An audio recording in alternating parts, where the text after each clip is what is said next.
the conclusion to Sylvia Robinson's story? Stiff competition, a disintegrating roster, and cash flow issues prompted the Robinsons to cast about for corporate partners, but their reputation preceded them at Columbia, and internal memo cast them as the Black Mafia. It was, in fact, the Mafia whom they turned to facilitate a pressing and distribution deal with MCA in the personage of a wise guy named Sal Purcell. The catch, they wouldn't get any money up front, and their prized Chess Records catalog would be held as collateral against any losses. By 1986, Sugar Hill Records was upside down in its deal, and with their masters on the line, Joe and Sylvia sued MCA and Purcell, accusing them of conspiring to strip the company of its assets.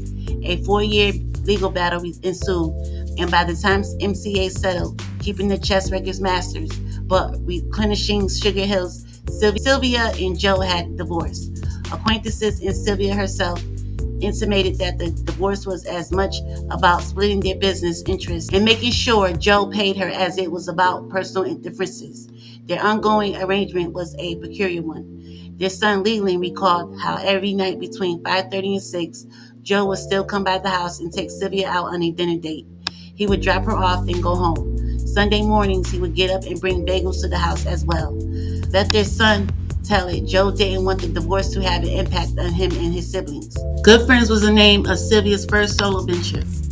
She launched Bon Ami Records in 1989 with an album from an East Orange, New Jersey rap group called The New Style. It tanked, but the act resurfaced 2 years later as Naughty by Nature. Proof she still had an eye for talent. She rebranded again as Diamond Head Records in 94, but by then, hip-hop had left her behind. The mid-90s CD boom proved fruitful. Sugar Hill sold its back catalog to reissue label Rhino Records in a 7-figure deal. The Robinsons would need cash. By the late 90s, Joe had been stricken with cancer. George Kerr, despite their difficult history, shuttled him to chemotherapy. After a period of remission and then a relapse, Joe Robinson passed away in 2000. I love Joe, says George Kerr. I was there to see him take his last breath. Despite the divorce, this final separation devastated Sylvia. I think she lost the will to live after he passed, says Leland. She wasn't the same. Her spirit was further gutted in 2002 when a fire ripped through the studios on West Street in Inglewood, destroying the building and most of Sugar Hill's masters. And in 2005, Rapper's Delight retrospective and Vanity Fair, she sounded as bitter as any other artist who had left the label. I made a lot of people a lot of millions, and I got jerked. I got nothing. Sylvia passed away of heart failure on September 29, 2011. Hundreds attended her homegoing at Inglewood's Community Baptist Church. Here she was still royalty, her casket borne in a white carriage by 2 ivory-colored horses. The altar bedecked with a perfect floral replication of the Sugar Hill logo.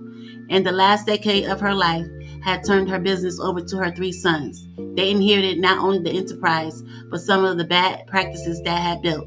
On March 29, 2012, all 3 entered guilty pleas in a federal tax evasion case. The woes of Sylvia's children stemmed in part from their failure to produce anything new. Their business instead coasting on the fumes of the Sugar Hill brand and publishing royalties.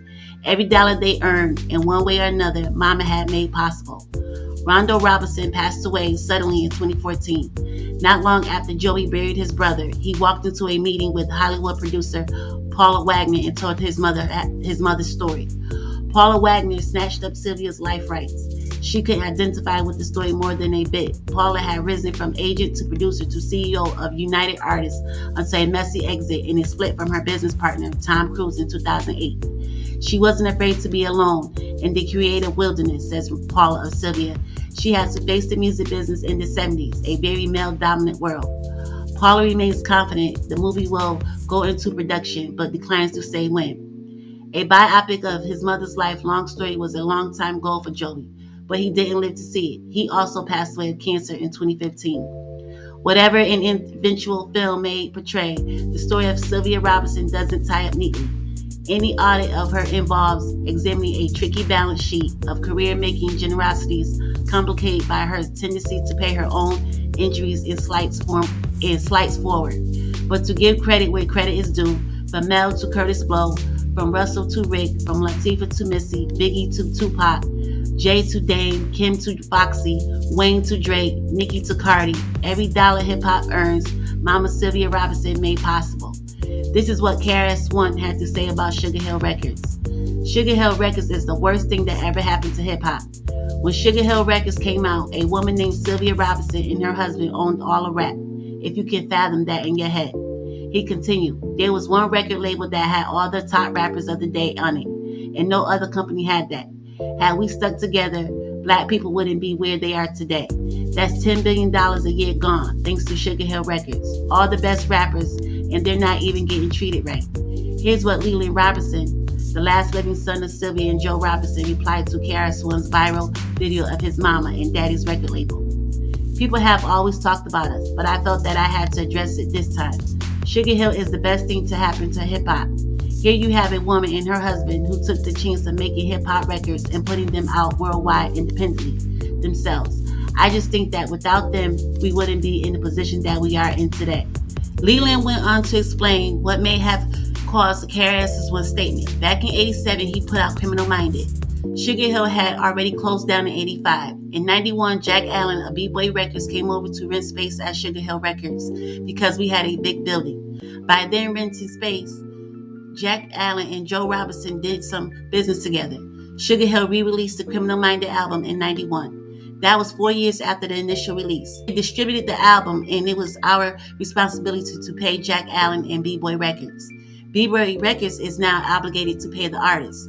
Leland also addressed KRS-One's claims that Sugar Hill was a case of older black business people exploiting the talents of black youth.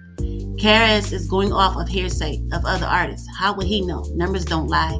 After pointing out that Sylvia played a part in the career of most successful rappers and moguls via them sampling her productions, including Diddy, Kanye West, and Jay-Z, Leland doubles down on his disappointment with KRS. It bothers me that this will come from a friend or even an associate. If that's the way you feel, cool. But don't forget, you can't get away from the beginning. And because she did what she did, you're in a great position in life. On November 11, 2014, Big Bang Hank passed away at the age of 58 after a long battle with cancer. Rest in peace to all of the Sugar Hill record artists and staff. Okay, y'all, thanks for watching. Please like, share, and subscribe.